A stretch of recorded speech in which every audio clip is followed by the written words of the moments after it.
Hey, do you like survival games? Probably, because the numbers don't lie. These games are absolutely massive. With all their intricacies and subgenre breakouts, survival games are still going strong in 2024. So today we're rounding up 20 new and upcoming survival games for 2024. Let's get started off with number 20 and talk Terminator Survivors. Because if you ask me, this is just like a really good idea for a survival game. It feels like everybody's trying to attach IP to survival games. We'll talk about that in a minute, but with Terminator, it makes sense because this game is centered around just after Judgment Day, with humanity kind of pulling themselves out of the rubble and trying to make sense of what's going on in this new world ruled by machines. It's you alone or cooperatively with other people surviving, fighting the machines, scrounging for resources, building up bases, defending those bases, and just doing survival game stuff, but in the world of Terminator. This is published by Nacon, a publisher that has a track record of putting out a lot of stuff of all different levels of quality, I'd say. But with Terminator Resistance, all we really have so far at the time of making this video are some pretty good looking screenshots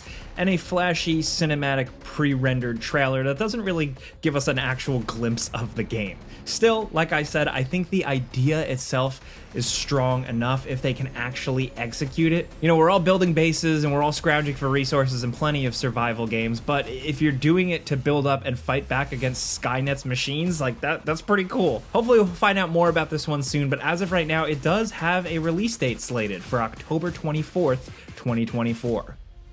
Next, over at number 19, we have Abiotic Factor. This is a game by Deep Field Games, the people behind Unfortunate Spacemen, so if you like that kind of quirky alternative vibe, you might get that here. This is centered around survival crafting for 1 to 6 players, but it takes place entirely indoors. You're essentially locked in a massive underground research facility, and from here, you're building up, kind of like getting a little base for safekeeping, you're building up weapons, you're outfitting and equipping your character to defend against all kinds of threats. Soldiers, the fact that there's like this whole containment failure within the place, and it's like all kind of paranormal interdimensional stuff. So while it seems like you're just trapped in massive warehouses and facilities, it does go bigger than that, but it's kind of just like this weird survival spin on Half-Life 1. At least that's what I've kind of gathered from it. So far, it does seem like people are really digging it. On Steam, it released to the incredible, overwhelmingly positive, and that's heavy stuff. This released May 2nd in early access, but it does seem like people are really enjoying it just because it's got a little bit of quirk to it. It's got something a little different to it compared to your normal average survival game. Next, over at number 18, if you like survival games, but you're more into just adventure RPGs, Enshrouded might be the perfect hybrid for you. Picture a massive voxel-based world where you're dumped in, you create your own character, you kind of build out your own class, engage in RPG systems, but then jump in cooperatively with other players to build, forage, survive, and venture through this world that gives you actual real bosses, quests, dungeons, and just good old-fashioned video game RPG stuff. You can play it with up to 16 players, and this game has a lot to it. A lot of ways to outfit your character, some really cool traversal stuff going on, and a main world and a sub-world, an actual shrouded world that you can dive into that's more dangerous, but nets deeper rewards. This released in early access earlier this year, like January, I believe, and it's been going strong so far. It definitely needs some work, but out of all the games on this list, this is probably one of the bigger, more bold, ambitious ones, and if you like the various words I threw out here, because it does check a lot of boxes, consider checking out Enshrouded. It is different. Next, over at number 17, we have Ark 2. I'm kind of including this one out of obligation. We don't know if we're actually going to see it this year, but we might get a good glimpse of it finally because it's been in the works for so long, and at this point, we still know barely anything about it. But it is the follow-up to Ark Survival Evolved, one of the most massive, hugely popular survival games ever made. I expect them to really top themselves with this one. At least I hope they do, because the budget, the player base, everything, they really have the capability and the resources, I think, to hopefully push the genre forward once again. How will they do that? I don't know. All I know is that Vin Diesel is in the game. So there's that. As of right now, like I said, no release date for Ark 2, but hopefully we see more this year.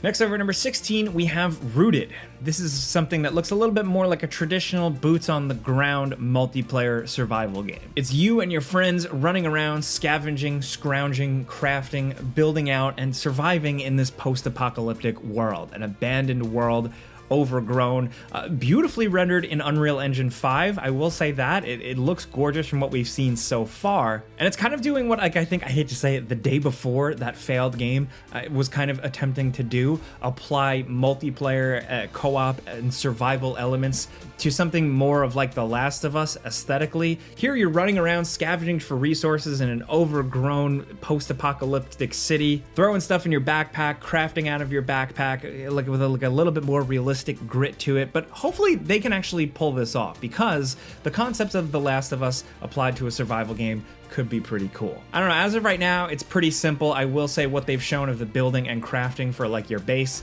that does look very impressive, but I'm curious to see what else this thing is really cooking up. You can sign up for an alpha, and overall this game seems a bit more legit than something like the day before. I want to make sure I don't completely compare them like that was a scam. This seems like an actual good project in process, but we'll know for sure when we get our hands on it. As of right now, it doesn't have a release date, but like I said, alpha signups are a thing.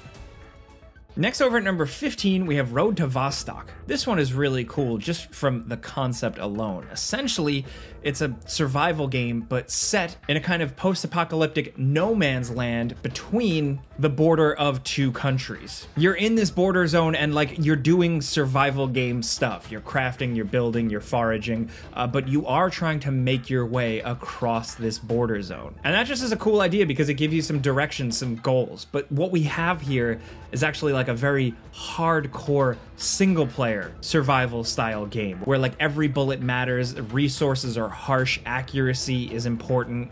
And aside from being a hardcore survival game, it seems like it might actually end up being just like a good shooter. I like what I'm seeing here, and I hope they really nail this one. There is actually a demo out now if you want to check it out, and otherwise it is releasing in early access sometime soon.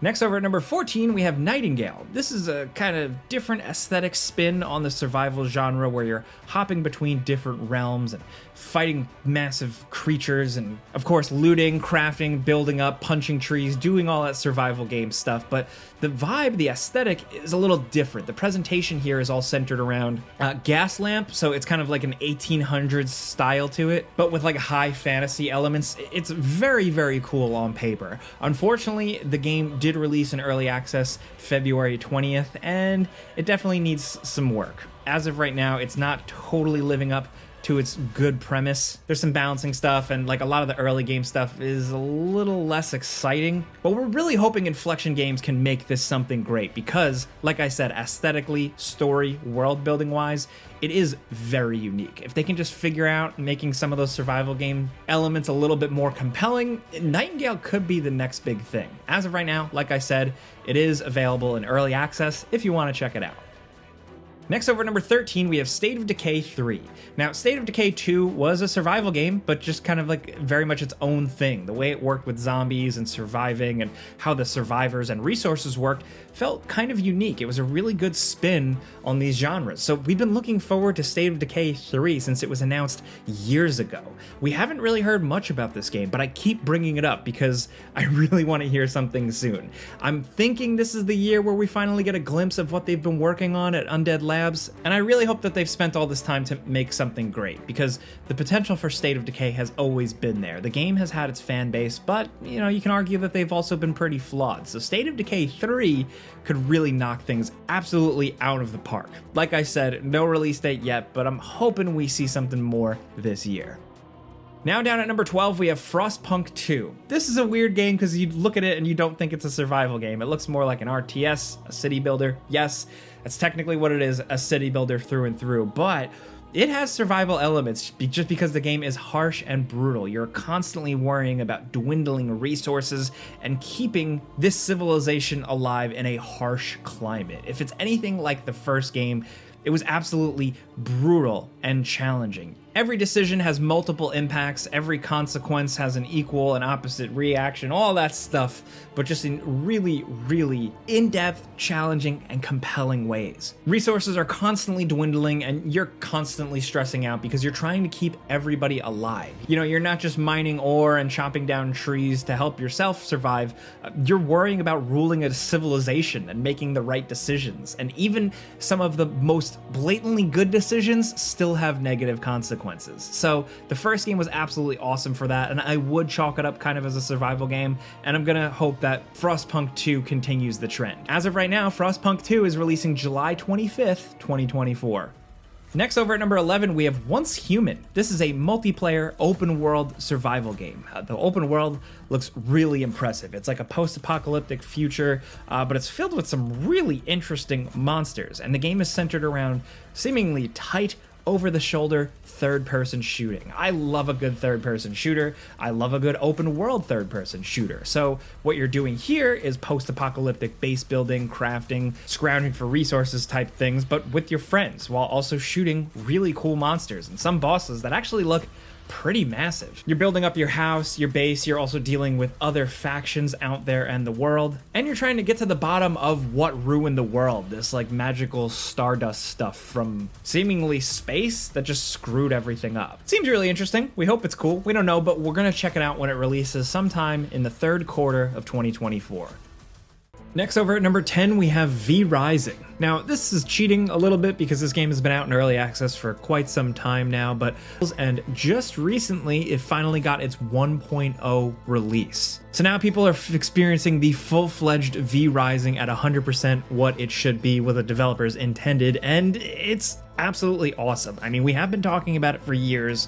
It is a very different survival game. It's top-down, it's isometric, it's way more in-depth than you'd expect, and just is a really good spin on vampire stuff. By playing as a vampire, you're essentially trying to rebuild your vampire empire, rebuild your castle, you know, reclaim your power, and to do that, you need to adventure, loot, survive, do all that stuff, but not do it during the day because vampires can't be in the sun, obviously. It's just little quirks like that, attention to vampire detail that make V Rising really special. But you can play it alone or with friends. They did a really cool Castlevania collaboration, and at this point with 1.0, there's a lot of content here, so consider checking it out, especially if you just like vampire games.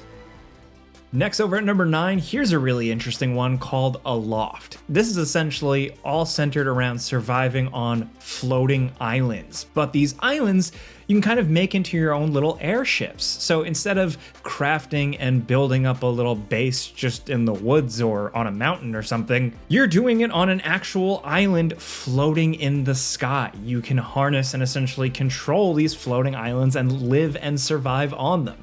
That's a really cool and unique premise. In the survival genre, there's always room for cool new ideas, and this one is absolutely awesome. You know, you're fighting back enemies that kind of like corrupt the ecosystem, but it's all really about farming, gliding around, building, and navigating the winds and the clouds and the weather and all that. You can actually glide around, you can build sails for your giant islands and start steering them like a giant pirate ship. This one just has a lot of good, unique ideas to it. It's from Astrolabe Interactive, the people who previously made Sacrifice Your Friends, and this is an early access game. It also has a demo available on Steam if you're looking to check that out, and as of right now, Aloft has a release date just scheduled as tentatively 2024. I'm definitely keeping my eye on this one as kind of a change of pace. I think we all need that once in a while.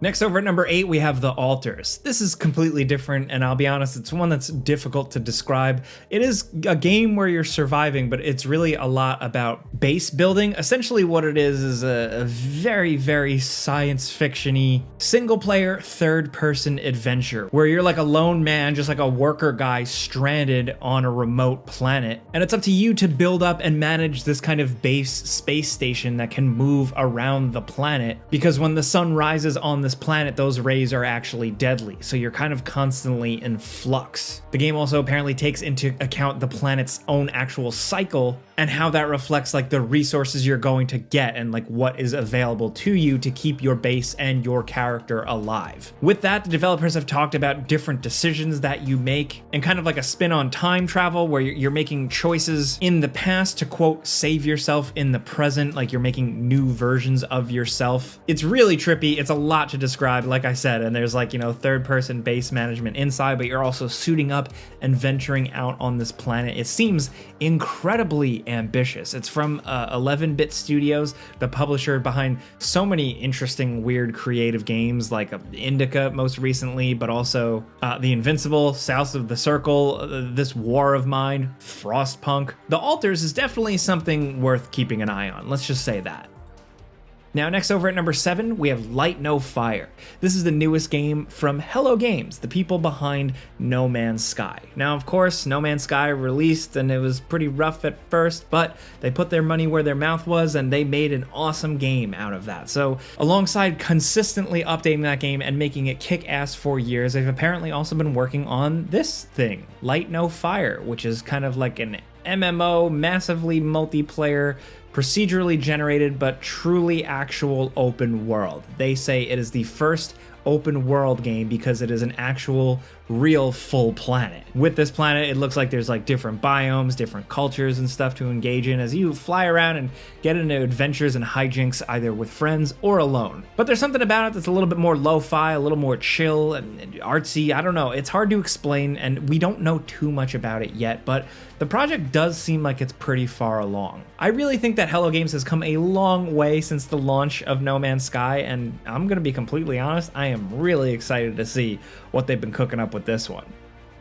Next over at number 6, if you're looking for something a little bit more medieval, a little bit more sword and shield, we have Bellwright. Essentially, you play as somebody that was blackmailed for the murder of a prince, and it's up to you to lead your homeland to stage a rebellion against the brutal ruling regime. And you're doing that by doing survival stuff. You're building up a village, you're making your settlement stronger and stronger, you're helping out villagers, you're building things up, but you're also going out there and fighting battles. You're engaging in first-person combat, and it seems like a good mix of stuff. It's still very much a work in progress. It did release in early access in April to mostly positive results on Steam. So if you're into stuff like Manor Lords and kind of like that top-down village building, but you want more survival elements and you want to be on the ground level, consider Bellwright.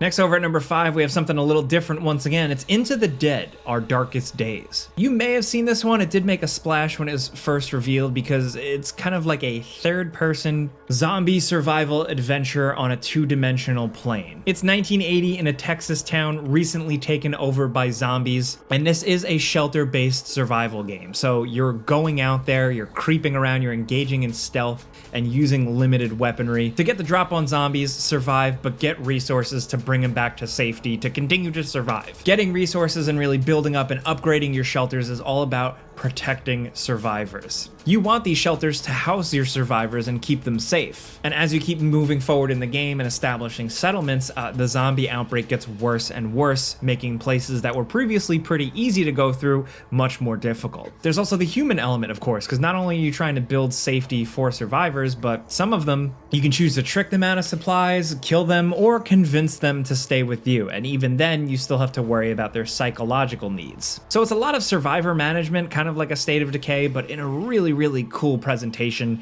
and a totally different style of gameplay. Into the Dead just seems really unique from the gameplay setting to the actual gameplay perspective and everything really going on here, and we're excited to see more. We're hoping we hear more this year.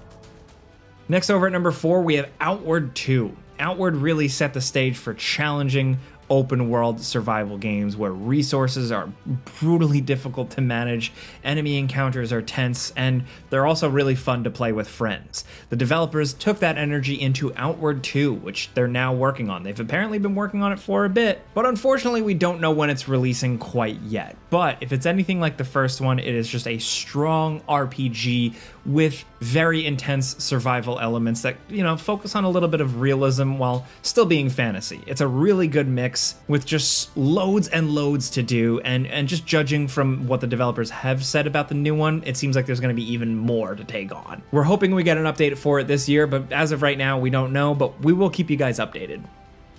Now down at number 3, we have Pacific Drive. This is that sci-fi car driving game that released a few months back that you might not realize is kind of a survival game. It's all run-based. You're hopping into this old jalopy car and driving out into a world ridden by weird scientific anomalies, trying to get proper parts and stuff to then bring back to your home base garage and build up your car and make it stronger to resist more elements, radiation, electrical storms, just crashing into things. Whereas you start the game with a very, very slow vehicle that can't resist any scientific anomalies and you're gonna get flat tires all the time. Eventually you're gonna have a way more powerful car that is better at fuel consumption, has armored panels, and has a bunch of Ghostbusters tech on it to survive the harsh elements. There's a really cool layer of progression here that is just so satisfying, and the game is just incredibly unique. Out of all the games on this list, this is one of the more interesting ones. It's difficult to describe, but really, really satisfying to play. When you get through a run with all the stuff you threw in your trunk, it just feels really good, man. We have talked about Pacific Drive a lot already in the past. If you do want to check out my Before You Buy video, check that out where we go more in depth, but Pacific Drive is absolutely a survival game worth considering. If you're sick and tired of just endlessly chopping down trees and you want something a bit different, this is your game. Now down at number 2, we have Dune Awakening. This is from the people behind Conan Exiles, who have some experience in this type of thing, but now they're taking on Arrakis. This is of course based on the classic sci-fi novel, and if you ask me, the world of Arrakis and spice and different cultures really lends itself to a survival game. I think they can really do something with this. We've finally just gotten some glimpses of gameplay that does make it look pretty cool, but it's still hard to tell because we have only seen so much, but we're really excited at the prospects of a proper Dune game where you're just trying to survive on this harsh desert planet where moisture and water is a very, very precious commodity. And we're curious to see how they can, get that across in gameplay elements. The potential is there. Dune is just cool, good old-fashioned, awesome sci-fi. And we're excited to see what Funcom has been cooking up with this one. Apparently it's going to get a release date soon, and we're hoping it's sooner rather than later. But now down at number 1, we have Palworld, the game that took the world by storm earlier this year. It's Pokemon with guns. That's what everybody's been calling it, but to be fair, it's way more than that. It's actually a survival game, first and foremost, that also happens to have Pokemon and also happens to have guns. And it is still very much a work in progress game. It's an early access game. There's only so much you can do with it, and it's pretty janky in spots. It definitely has a long road in front of it, but we think it's got the legs because so many people have jumped in. We're excited to see the developers really double down on making good on the promise here, because the survival elements with some fine tuning can be pretty cool, and it just makes sense for a Pokemon style game where it's way more interesting to harvest resources and build up a base when you're capturing Pokemon that can help you out with that. So if you're one of the few people that haven't checked out Palworld at this point, definitely consider it now. But those are 20 survival games of 2024. Like I said, there is a lot out there, and some of them we can only talk about briefly, so let us know in the comments what you're thinking about these games, or if we missed something. If there's another one you're looking forward to or currently playing, definitely hit us up in the comments for another list, but also for anybody looking in the comments for game recommendations. But if you like this video and you like talking games with us every day, clicking the like button is all you gotta do. It really helps us out. And if you're new, consider subscribing because we put out videos every single day. But